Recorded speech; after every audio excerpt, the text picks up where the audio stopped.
ይሄ ነገር ትክክለኛ አይደለም፣ ትክክለኛ ነገር አይደለም። እውነታው ምንድነው? ለትወና ብለው ወስደው ነው ይሄን ነገር ያሰሩ። ስለዚህ ሙሉ ነገሩ ትወና ነው የተሰራው እንጂ ሙሉ እናት አባት አለኝ፣ ወንድም አለኝ፣ አክስት አጎት አለኝ። ቤተሰቦቼ በእንደዚህ አይነት ሁኔታ ነው የሚኖሩት። እኔ ደግሞ ባለ ትዳር ነኝ፣ የልጅ እናት ነኝ። አግብቼ ተድሬ ተኩዬ የወለድኩት ልጅ ነው እንጂ በእገታ ምክንያት የወለድኩት ልጅ አይደለም። በበርካታ የመንግስት መግለጫዎች የታጀበው የብርቱካን ጉዳይ አስመራ ገብቷል። እንዲሁም የተወዳጁ ድምፃዊን ቴዲ አፍሮ ቤትም አንኳክቷል። የኢቢኤስ በርካታ ሰራተኞችም ታስረዋል። ሉላና መቅደስ ደበሳይንም እዚሁ መንግስት ወንጀል ነው ያለው የብርቱካን ጉዳይ ላይ አስገብቷቸዋል። ምን ይሆን የሚለውን በዝርዝሩ አካተን ይዘንላችሁ መተናል። እናንተ ብቻ ቪዲዮውን ላይክ፣ ቻናሉን ሰብስክራይብ በማድረግ እስከ መጨረሻው ተከታተሉን።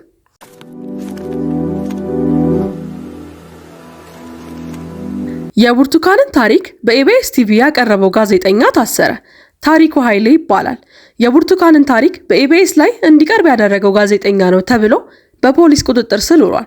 ራሷን ብርቱካንን ካለችበት አፈላልገው በማምጣት ሙሉ ታሪኳን ያዘጋጀው ኤዲተሮች፣ ካሜራማኖች፣ በርካታ የጣቢያው ሰራተኞች መታሰራቸውን የሀበናብ ክሮኒክልስ ከኢቢኤስ ባልደረቦች አጣርቶ መረጃውን አግኝቷል።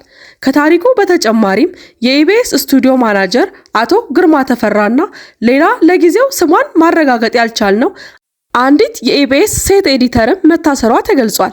ስማቸው እንዲገለጽ ያልፈለጉት የኢቢኤስ ጋዜጠኞች የብርቱካን ፕሮግራምም አየር ላይ ከዋለ በኋላ ያልተጠበቀ ነገር በቤቱ ተከስቷል ነው የተባለው።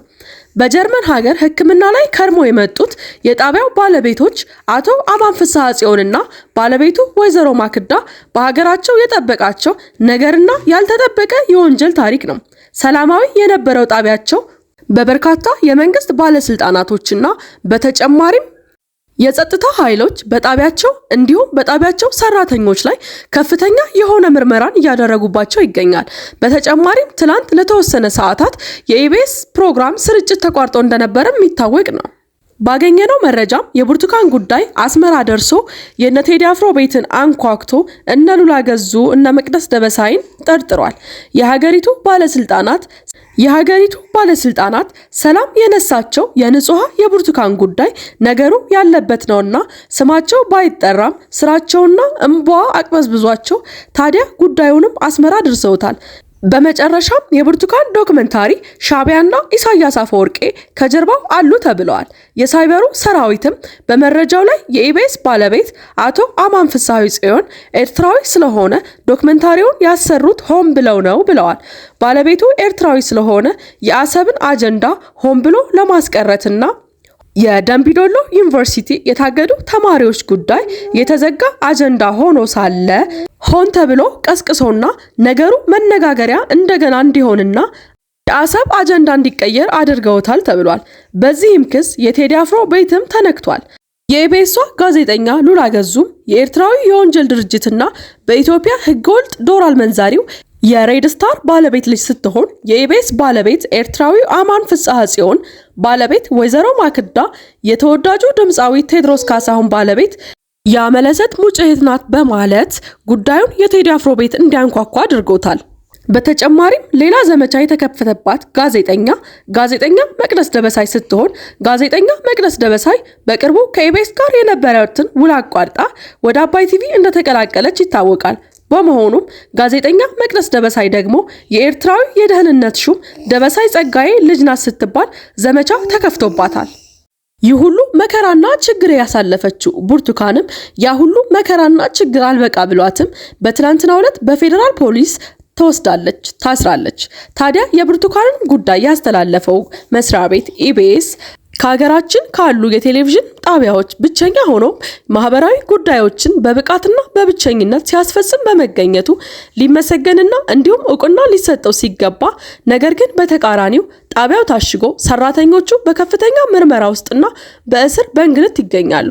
ይህ ወደ ምን የሚያመራ ነገር ነው? በጣም አስፈሪ ነው። ታዲያ ይህ ሁሉ ያሳሰበውና ሰራተኞቹ በምርመራና በእስር ላይ እንዲሁም በእንግልት የሚገኙበት ኢቢኤስም መግለጫውን አውጥቷል። ለምን የብርቱካንን ቪዲዮ ከዩቲዩብ ላይ እንዳወረደ እንዲሁም በማን ጫና እንደሆነ ለምንድን ነው የሚለውን ኢቢኤስ መግለጫ አውጥቷል። በቀጣዩ እንከታተላለን። አሁን ተከተሉኝ። ኢቢኤስ ቴሌቪዥን ከሌሊቱ በ6 ሰዓት አስቸኳይ ማብራሪያ መግለጫውን አውጥቷል። ከኢቢኤስ ቴሌቪዥን የተሰጠው ሙሉ መግለጫ የሚመለከተው ነው። እንደሚታወቀው ጣቢያችን ኢቢኤስ ቴሌቪዥን መጋቢት 14 ቀን 2017 ዓ.ም እሁድን በኢቢኤስ በተሰኘው የመዝናኛ ዝግጅታችን ውስጥ በሚተላለፈው የአዲስ ምዕራፍ ፕሮግራሞች በተላለፈ አንድ ዝግጅት በርካታ አስተያየቶችንና ጥያቄዎችን ከተለያየ አቅጣጫ እየደረሰብን ይገኛል። ኢቢኤስ ቴሌቪዥን ማህበራዊና ኢኮኖሚያዊ ጉዳዮችን ወደ መድረክ በማምጣትና የመፍትሄ አካል በመሆን የማህበራዊ ኢኮኖሚያዊ ችግሮችን ለመፍታት የሚተጋ የህዝብ ሚዲያ ነው። ሚዲያው ከሰራቸው ስራዎች አንዱ ድጋፍ ለሚሹ የህብረተሰብ ክፍሎች ታሪክ በማቅረብና የበኩሉን ድጋፍ በማድረግ ህዝቡን በማስተላለፍ ግለሰባዊ ብሎም ሀገራዊ ችግሮችን ለመፍታት የሚቻለውን ጥረት ሲያደርግ ቆይቷል። በዚህም ፍሬ ያፈራ ስራ ስንሰራ ቆይተናል። በቀጣይም ይህንን ተግባራችንን መስራታችንን እንቀጥላለን። አዲስ ምዕራፍ ዝግጅታችንም ከዚህ ዓላማ በመነሳት መጋቢት 14 ቀን 2017 በወጣት ብርቱካን ተመስገን ላይ ደረሰብኝ ባለችው ጾታዊ ጥቃት ከትምህርት ገበታዋ ተለይታ በወጣትነቷ የወለደችው ልጇንም ለማሳደግ አቅም የሌላት መሆኑን በመግለጽ ድጋፍ እንዲደረግላት ተማጽና ወደ ጣቢያችን በአካል በመምጣትና በሐዘንና በእንባ ችግሯን ገለጸች። ይህም በሴቶች ላይ እየደረሰ ካለው ጾታዊ ጥቃትና በዚህም ህይወታቸው መራራ የሆነባቸው እህቶቻችንንና እናቶቻችንን በመርዳት ላይ ባተኮረ ዓላማ ላይ በመነሳት ይህንን ፕሮግራም ወደ ተመልካች ለማድረስ ሞክረናል። ሆኖም ፕሮግራሙ ከተሰራጨ በኋላ ፍጹም ኢሞራላዊ በሆነ መልኩ ይህንን የሰብአዊ ተግባር ያለውን ፕሮግራም አስነስቶ በመጠቀም የእኛን ሆነ የተመልካቾቻችንን በረቀቀ መንገድ በማዛባት የተሳሳተ መረጃ እንድናቀርብ የተሰራ እንደሆነ ከስርጭቱ በኋላ በወጡ መረጃዎች ለመረዳት ችለናል። ኢቢኤስ ቴሌቪዥን ጉዳዩን በጥልቀት እየመረመረ ይገኛል።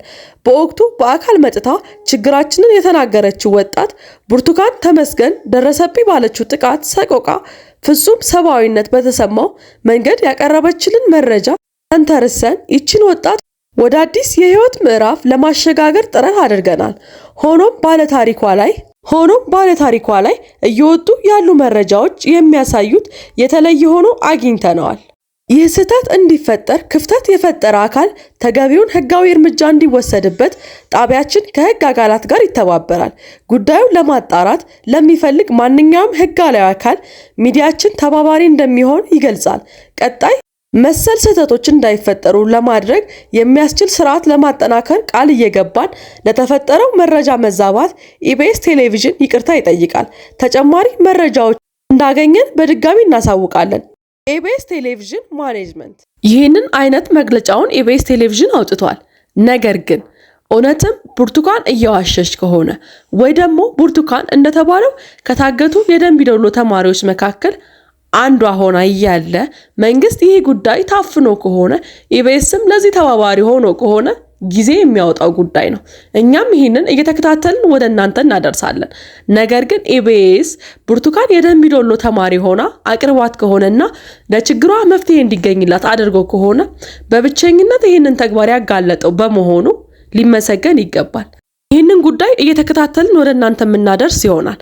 ሀበናብ ክሮኒክልስን ሰብስክራይብ ካላደረጉ ሰብስክራይብ በማድረግ እንዲሁም ቪዲዮዎቻችንን ላይክ፣ ሼር በማድረግ ቤተሰብ ይሁኑ። ሌላ ጊዜ የምንለቃቸው ቪዲዮዎችም ቶሎ እንዲደርሳችሁ የደወል ምልክቷን መጫን አትርሱ። ሀበናብ ክሮኒክልስ እንዲህ ያሉ ወቅታዊ፣ ማህበራዊ፣ አዝናኝ፣ አስተማሪ የሆኑ ፕሮግራሞችን ወደ እናንተ የሚያደርስ ቻናላችን ስለሆነ ቤተሰብ ሁኑ። እንዲሁም ከዚህ በፊት የሰራናቸውን ቪዲዮዎች በመግባት መመልከት ትችላላችሁ። መልካም ቀን።